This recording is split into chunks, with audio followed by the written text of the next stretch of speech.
प्रिय छात्रों नमस्कार। आप सभी का ओम ए टू जेड क्लासेस में स्वागत है। आज हम कक्षा 10 गणित प्रश्नावली 4.1 का प्रश्न संख्या 2 के भाग 2 को हल करेंगे। इसके पहले वाले वीडियो में प्रश्न संख्या 2 के भाग 1 को सॉल्व किया जा चुका है। आप उसे ओम ए टू जेड क्लासेस के प्लेलिस्ट से देख सकते हैं। तो प्रश्न 2 इस तरह है, निम्न स्थितियों को द्विघात समीकरण के रूप में व्यक्त कीजिए। तो यहाँ पर जो हमें प्रश्न संख्या 2 का दूसरा भाग दिया हुआ है, इसको हमें द्विघात समीकरण में व्यक्त करना है। दो क्रमागत धनात्मक पूर्णांकों का गुणनफल 306 है। हमें पूर्णांक को ज्ञात करना है। देखिए, इसमें हमें एक द्विघात समीकरण बनाना है और उसको दर्शाना है, इतना ही करना है। लेकिन हम इसको द्विघात समीकरण बनाने के साथ साथ उन पूर्णांकों को भी ज्ञात करेंगे, क्योंकि बोर्ड पेपर में जब भी ये पूछा जाएगा तो आपसे पूर्णांकों को भी ज्ञात करने के लिए कहा जाएगा। सो इस प्रश्न में इसको मैं पूरा सॉल्व करूँगा, तो आप वीडियो को अंत तक ज़रूर देखें। प्रश्न में कहा गया है, दो क्रमागत धनात्मक पूर्णांक जिनका गुणनफल 306 है। तो यानी हम पहला धनात्मक पूर्णांक कोई चर राशि यक्स मानते हैं, तो दूसरा पूर्णांक हो जाएगा उससे एक अधिक, अर्थात यक्स प्लस 1। तो हम मान लेते हैं, माना पहला धनात्मक पूर्णांक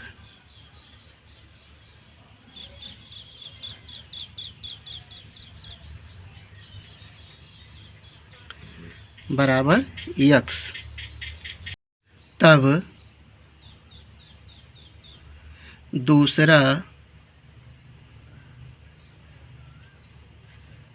क्रमागत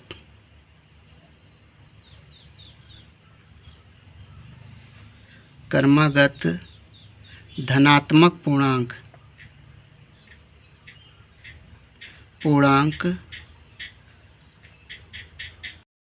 बराबर यक्स प्लस 1।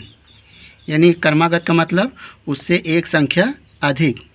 तो यहाँ पर जो दूसरा धनात्मक पूर्णांक है यक्स प्लस 1 हो जाएगा। फिर लिखेंगे, प्रश्नानुसार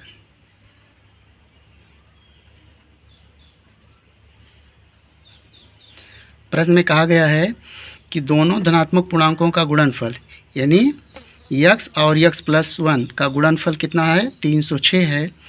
तो हो जाएगा यक्स और यक्स प्लस 1 का गुणा कितना है, 306। अब इसे हमें सरल कर लेना है। तो ये हो जाएगा, यक्स का गुणा यक्स में करेंगे तो हो जाएगा यक्स स्क्वायर प्लस यक्स का गुणा 1 में, तो यक्स बराबर 306। अब इस 306 को बराबर किधर लाएंगे, तो ये हो जाएगा x square plus x minus 306 बराबर 0। तो यहाँ पर देखें, चर की घात 2 है, अतः यह द्विघात समीकरण है। तो आपको द्विघात समीकरण बनाना था, तो इसका आंसर आ गया द्विघात समीकरण के रूप में, ये हमें प्राप्त हो गया। अब हमें इस चर का मान निकालना है। तो चर यक्स है और x square plus x minus 306 यह त्रिपद है।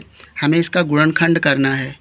गुणनखंड करना आप जानते हैं, सबसे पहले बाह्य पदों का गुणनखंड करके मध्य पद को घटाने पर लाना है। अर्थात इसके बाह्य पद में अंकों की संख्या 1 है, 1 का गुणा 306 में करेंगे तो हो जाएगा 306, और 306 का फैक्टर इस तरह करेंगे कि हमें घटाने पर 1 प्राप्त हो। तो यहाँ पर इस तरह रफ कार्य कर लेते हैं थोड़ा सा, 306। अब देखें, 306 को हम 2 से काटेंगे, 2 एक अन्नम 2, और ये हो जाएगा 1 बचा, 2 पंचे 10 और 2 तिहाई 6। पुनः यह संख्या 3 से कटेगी, 3 पचे 15, 3 एक अन्नम 3। अब भी यह 3 से कटेगा, तो 3 से विभाज्य करें, हो जाएगा 3 एक अन्नम 3 और 2 बचा, 3 सते 21। अब स्वयं 17 से विभाज्य होगा, तो 17 एक अन्नम 17। तो यह पूर्णतया इसका फैक्टर अभाज्य गुणनखंड के रूप में बन गया। अब इसी से हमें गुणनखंड इस तरह करना है कि हमें लाना है घटाने पर 1। तो देखिए 2 तिहाई 6, 6 त्रिक 18, यानी 18 गुणे 17 करते हैं तो पा जाएंगे 306, और 18 में से यदि 17 घटा दें तो प्राप्त होगा 1। तो हमें घटाने पर 1 लाना है, तो 100 आ गया। अब यहाँ पर इस तरह देखें इसे, यहाँ लिखेंगे x² प्लस लिख सकते हैं 18 माइनस 17 और ब्रैकेट के बाहर x, क्योंकि 1x, तो यहाँ पर घटाने पे 18 में से 17 1 आएगा, तो 1x माइनस 306 बराबर 0। अब यहाँ पर ब्रैकेट तोड़ें इस बार, x² plus 18x minus 17x minus 306 बराबर 0 बराबर हो जाएगा x² प्लस 18x। प्रथम दो पद में x कॉमन है और इसमें 17 दूसरे पद में, तो हो जाएगा x कॉमन लेंगे तो उसी संख्या से भाग करेंगे। प्रथम पद में भाग करेंगे तो घात 2 है, कट जाएगी, x बचेगा, प्लस x से x कैंसिल और बचेगा 18। फिर माइनस कॉमन लेंगे और 17 से प्रत्येक पद में भाग करेंगे तो 17 एकन्नम 17, तो आएगा x माइनस 17 एकन्नम 17 और बचा 13, तो 136 हो जाएगा। 17 अट्ठे 136 बराबर 0। अब देखें x यहाँ पे माइनस कॉमन लिया गया है तो ये प्लस हो जाएगा, x प्लस 18। दोनों ब्रैकेट में जांच लें उतना ही आना चाहिए, तो x प्लस 18 दोनों ब्रैकेट में आया है। पुनः x प्लस 18 कॉमन लेंगे तो x प्लस 18 से भाग करेंगे तो x बचेगा और इसमें x प्लस 18 कैंसिल हो जाएगा, माइनस 17 बचेगा बराबर 0। यहाँ से चर के 2 मान निकलेंगे, लिखेंगे जब x प्लस 18 बराबर 0 तब x बराबर प्लस 18 को बराबर को उधर ले जाएंगे तो माइनस 18 होगा।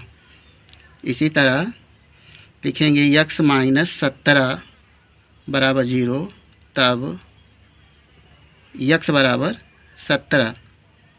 यहाँ से ये ऋणात्मक मान आया है, यानी कभी भी पूर्णांक, चूँकि धनात्मक पूर्णांक है तो पूर्णांक हमें ऋणात्मक नहीं लेना है, इसे हम नेग्लेक्ट करेंगे और धनात्मक पूर्णांक लेंगे, क्योंकि हमें प्रश्न में धनात्मक पूर्णांक के विषय में बताया गया है कि धनात्मक पूर्णांक, तो दूसरा पूर्णांक हो जाएगा 17 में 1 जोड़ेंगे तो हो जाएगा 18। तो इस तरह लिख सकते हैं, अतः पहला पूर्णांक, पहला धनात्मक पूर्णांक बराबर x और बराबर है x का मान आया है 17। तब दूसरा क्रमागत धनात्मक पूर्णांक बराबर x प्लस 1 है और x का मान है 17 प्लस 1, तो बराबर हो जाएगा 18। तो ये इसका आंसर आ जाएगा। तो यहाँ से आसानी से इस प्रश्न को सॉल्व कर लिया गया। पहला धनात्मक पूर्णांक 17 और दूसरा क्रमागत धनात्मक पूर्णांक 18 आया। आप जांच करना चाहेंगे तो 17 और 18 को यदि गुणा करेंगे तो 306 आना चाहिए। आप गुणा करके जांच कर सकते हैं। तो इस तरह से इस प्रश्न संख्या 2 के दूसरे भाग को हल कर लिया गया। शेष भाग हम नेक्स्ट वीडियो में हल करेंगे। आपका अपना किसी भी प्रकार का सुझाव डाउट हो तो हमें कमेंट करेंगे। यदि वीडियो पसंद आया हो तो वीडियो को लाइक कर लें और चैनल को सब्सक्राइब करना ना भूलें। वीडियो देखने के लिए धन्यवाद।